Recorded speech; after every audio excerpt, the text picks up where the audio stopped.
Welcome gamers, Hazzador here, and today I really do want to concentrate on PlayStation 4 exclusives versus Xbox One exclusives. Forget about the console, forget about the controller, forget about everything else. This video is specifically dedicated to the games, because I really want to find out which console has the best games on its system. Now let's get right into it. First, let's go over the big daddy of video games. Which video game represents each console and is the face, the mascot of that console? In my opinion, for the PlayStation 4, it has to be Uncharted. One of my best series ever, without a shadow of a doubt. It's really revolutionized gaming, and its third-person, action-adventure game, shooting, storytelling, graphics, in every single aspect, it really has delivered. The Uncharted collection, Uncharted 4, it doesn't matter which title you want to mention, those two titles are both Game of the Year 2016 potential. Absolutely amazing, and they really did push the system capabilities of the PlayStation 4 to the absolute limit. Without a doubt, Uncharted is an absolute console seller.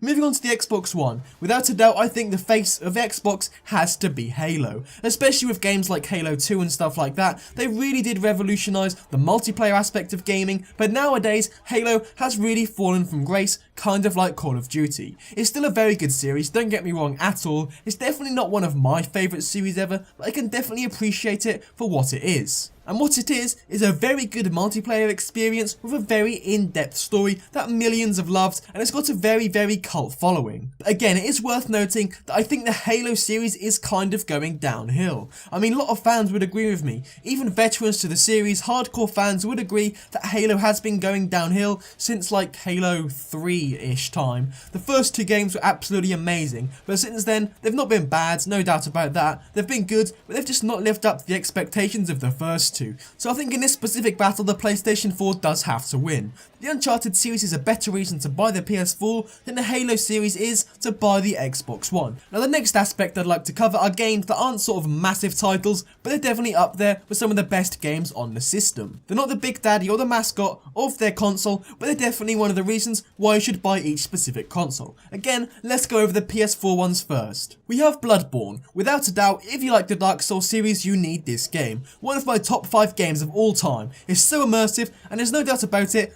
thousands and thousands, maybe even millions of people bought a PlayStation 4 to play Blood-Borne alone. It really was that good. We also have God of War 3 Remastered. It's a very good game, no doubt about it, but it is a remaster, so it's not going to be one of those things that really pushes consoles off the shelves. It was a good game, and I think it was more of a build up to God of War 4 that is coming out possibly this year. Next we have Infamous Second Son. I was a newcomer to the series when I picked up this game, so I didn't really know what to expect. I was pleasantly surprised. It's a very good title, it's quite cheap now as well, so I definitely recommend going out and buying it. You won't really be disappointed by this title. No matter what games you enjoy, Infamous could be for you, and I think it's a game that everybody can enjoy. Killzone Shadowfall is one of those titles that is good, but it's not too great. It was a launch title for the PlayStation 4, so you can't expect anything amazing, but it was a very good game, and I definitely enjoyed it. Neo came out very recently, so close to a masterpiece you can barely see any flaws in the game. Definitely a console seller for the PlayStation 4.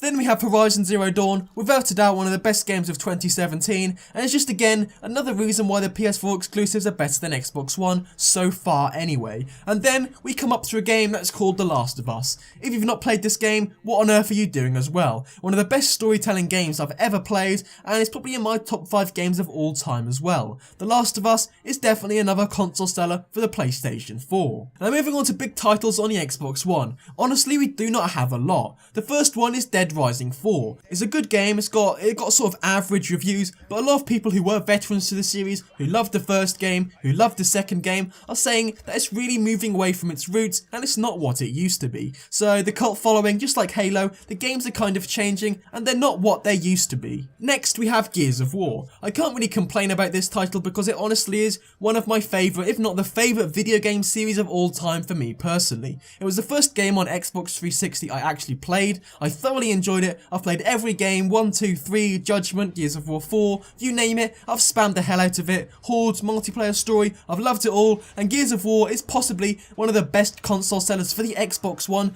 just slightly behind Halo. Then of course we do have Forza. The Forza series has a lot of followers, a lot of fans, but for me personally, I don't really like driving games. And I think for a lot of people out there, they are kind of in the same boat. So in that department, in terms of big titles, I think the PlayStation 4 has to win again. It just has so many better games than the Xbox One, there's no point in arguing. So yeah, argument over I guess. But then we come to the mid-card titles. Games that aren't sort of really big in your face like AAA experiences, but are still very good games on their respective consoles. Again, let's start with the PlayStation 4. I'm going to read through these kind of quickly just to save us a bit of time. We have Drive Club, we have Gravity Rush, we have The Last Guardian, Little Big Planet 3, No Man's Sky. Of course it was a massive flop, possibly the most disappointing game of all time, but still it's worth picking up for like £10, £20 if it's on sale. The Order 1886, Ratchet & Clank and Untitled Dawn. These are all titles that are sort of mid-card titles, not massively popular, but they're still very good games that everybody can enjoy. Moving on to the Xbox One, we have Quantum Break,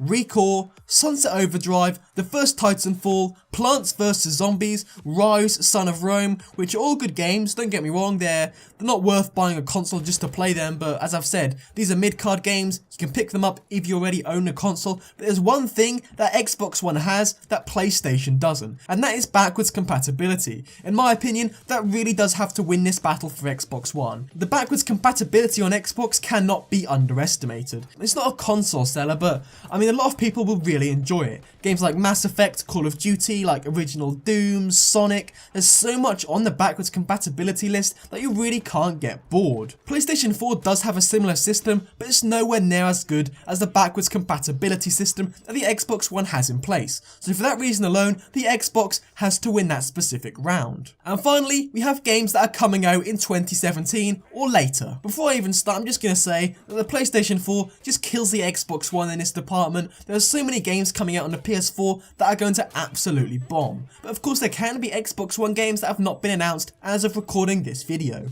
We have Crash Bandicoot Remastered, we have Death Stranding, we have Detroit Become Human, God of War 4, The Last of Us 2, Knack 2, Persona 5, Uncharted: The Lost Legacy and Days Gone. That's an absolutely stellar lineup of games, and it'll definitely hurt your wallet if you're looking to buy all these games up, but you'll definitely get hundreds of hours of entertainment from these video games. Now, onto the Xbox One. Of course, we would have had Scalebound, but that got cancelled, which in my opinion is a massive blow to anybody who owns an Xbox One. But we do have Crackdown 2, Halo Wars 2, Sea of Thieves and State of Decay 2. That is a pretty mediocre lineup of games compared to the PlayStation 4. Of course we could have Halo and Gears of War new titles coming out that have not been announced yet, but as I've said, as of recording this video, these are the games that are set to come out in 2017. So in the coming soon department, PlayStation has to win again. Overall, it's PlayStation 3, Xbox One, 1. So I think that really does round up the debate of which console has the best video games. I have missed out loads of games I'm sure, for example Resogun on PlayStation 4,